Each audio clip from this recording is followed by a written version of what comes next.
Dieu a créé le mariage et les relations sexuelles entre un homme et une femme. Au commencement, le Créateur les fit hommes et femmes et dit, c'est pourquoi l'homme quittera son père et sa mère et s'attachera à sa femme. Et les deux deviendront une seule chair.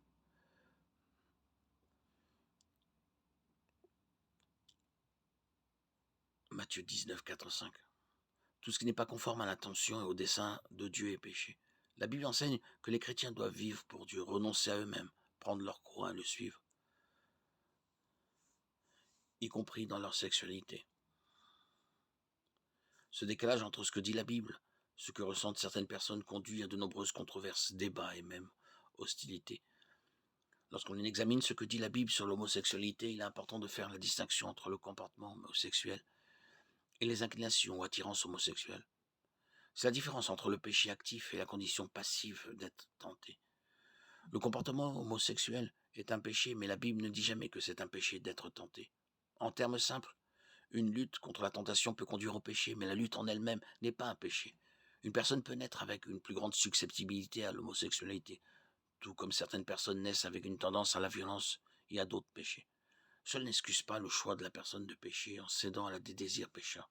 Ce n'est pas parce qu'une personne est née avec une plus grande susceptibilité aux accès de colère qu'il est légitime qu'elle cède à ses désirs et explose à chaque provocation. Il en va de même pour la susceptibilité à l'homosexualité.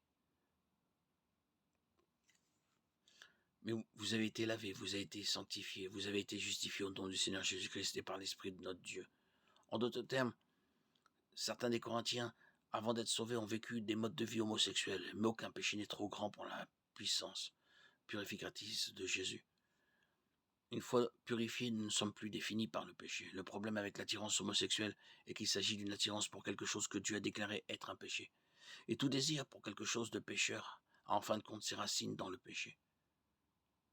La nature omniprésente du péché nous amène à voir le monde et nos propres actions à travers une perspective déformée. Nos pensées, nos désirs et nos tempéraments sont tous affectés. Ainsi, l'attirance homosexuelle n'entraîne pas toujours un péché actif et volontaire.